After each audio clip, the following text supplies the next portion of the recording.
So we've got another Star Wars book set right around the destruction of the Death Star. I read it. Let's talk about it.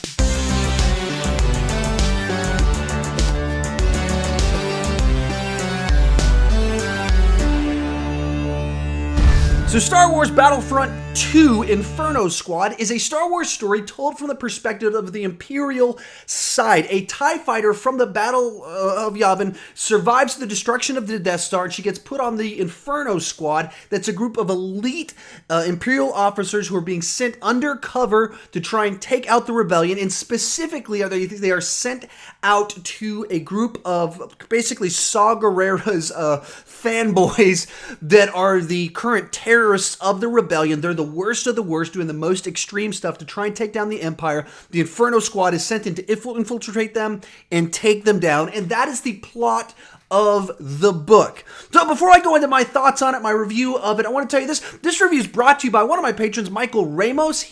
Each month I asked my patrons if there's anything they want me to review, look into. He recommended this book. I like Star Wars. I go through some Star Wars books every once in a while, so I checked out this book.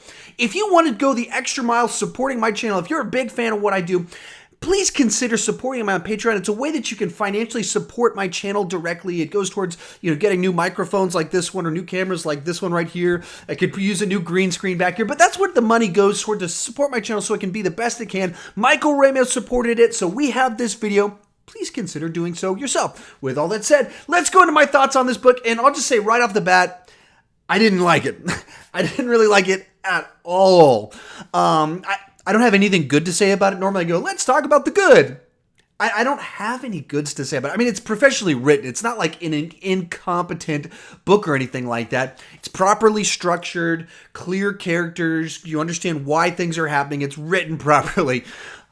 But as for the actual specific story that we're telling, the specific perspective that's being given here, I did not enjoy it at all. And if not for the fact that I was from the onset planning on reviewing this, I probably wouldn't have even finished it. And going through it, I didn't like it from the get-go. The middle, I was like, this is dragging. I don't like where this is going. And you get to the conclusion, and I did not care for it. And here's the central problem with it. There's several ones. The first basic one, it's just another Star Wars story about the Death Star. It's after the Death Star's blown up, but everything about it is they blew up the Death Star. How could they? 1 million people died. We have to stop these people. So right off the bat, it's in the same territory that we've spent so much time with in so many of these Star Wars novels, as well as, of course, Rogue One, Catalyst, Rebel Rising. So much of this stuff is all around the Death Star, and this is just one more story about the Death Star.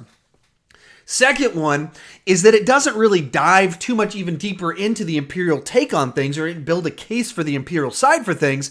They just keep going, they blew up the Death Star. I mean, 1 million people died. They're forcing us to do all these horrible things. How dare the rebels do this? And they even try to address Alderaan, and they're like, they made us blow up Alderaan. And how dare they do? And you just look at it going like, you're not helping me understand why this person is okay with Alderaan being blown up and billions dying, but they're so aghast that someone would blow up the weapon that killed billions of people. It's just they don't build a case for it, so it's like it's not digging deeper into this mindset for this story that we're being told. Third one, it's kind of dull. There's not a lot of action. It's much more undercover. Let's infiltrate these people. Let's join their crew and figure out who's doing what. And there's kind of a mystery to it. Like who's the mentor? Who's the person that's this? But none of that's really all that compelling. None of it in any sort of way kind of like was interesting to me. When they had the big reveals, I was like, okay, am I supposed to care? Fourth one is that it doesn't tie to the Star Wars universe in a meaningful way. Where, like with Catalyst, you understand where the Death Star came from. It set up the events of Rogue One. With Rebel Rising, you see the story of Jen Erso and what kind of fills in all these gaps.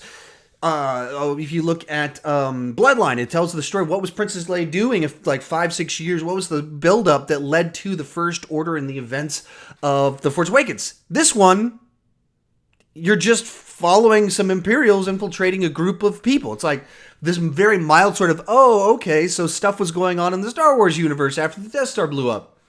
But there's no big reveals here. There's nothing where you're like, wow, that's awesome that we learned fill in the blank. Unless I missed it. Maybe there's some ties to some other books or something, but I know I've gone through a good number of the books and I didn't catch anything. I watched Rebels and I didn't catch anything. I don't know all the names the best, but still. But the fifth one's really the big problem with why I just couldn't get into this. And there's no one to root for in this.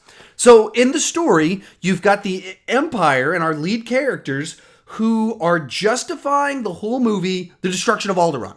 And being like, why did they make us blow that up? Like, it's their fault. Which is like Nazis being like, why are the Jews making us put them in concentration camps? Like, you hear that and you go, ugh. Like, it's a gross thing to hear. And you're hearing a story where people are like, they made us blow up Alderaan. It's their fault. Which is just like a horrible thing to hear. And then at the same time, these people are moping about the weapon that blew up a planet being destroyed. Like, we have to stop them because they blew up the Death Star. Right. They blew up the thing that killed billions of people. That's right.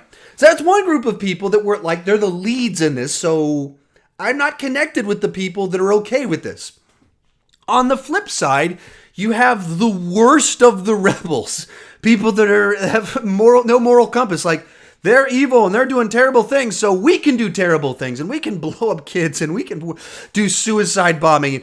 And so you're going, I'm not okay with that either. And then, beating people to death and torturing people. Like, I'm not okay with that either. So I don't like any of you.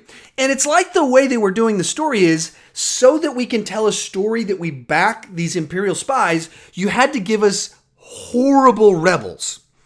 The end result? Yeah, they're all horrible, and I don't care about any of them because they're not good people. And as a number 6, and kind of my final thought on this, it lacks any of the things that you like about Star Wars. We're in the Star Wars universe. You're saying Imperial and Death Star and all this stuff, but the hero's journey, even the politics of Star Wars, the worlds and the characters that we love, the Force, all these things that you love about Star Wars, the space battles, the lightsaber battles, none of that's here. And so you're just kind of in the Star Wars universe telling a different type of story, but with none of the things that would make it interesting, none of the reveals that would make it interesting, characters I don't care about, and none of the things that I actually love about Star Wars. So I did not like this one at all. I do not recommend it. There's no one I could recommend it to. It's not like I didn't like it, but if you like this, I'd recommend it. There's just no one I would recommend this book to. It's not good. If I was doing my out of 10 score, I'd give it a 3 out of 10. It's professionally written, so I'll give it up to a 3. But I was bored by it, and I did not like it at all. Anyway, hopefully you had a better experience than me. How about you? What did you think about it? Tell me down below in the comments section. I'd love to hear your thoughts. Try and convince me. Did I miss some stuff? It's very possible I missed some stuff. The Star Wars character names, jargon, worlds, I can get lost with the canon because it's so large now. So if I missed something, let me know. But yeah, I didn't like it. Try and convince me, though. I'm open to being convinced. With all that said, if you're new to my channel, please consider clicking that subscribe button. I do movie reviews, I do ranking videos every single weekend, and sometimes I do book reviews like this one, and I like to talk about Star Wars quite a bit. Unfortunately, not this piece of Star Wars, because I didn't like this piece of Star Wars, but for the most part, I like most things Star Wars. But I don't want to just talk about Star Wars, I want to talk about Star Wars with you, so join me in the comment section, and thank you for watching.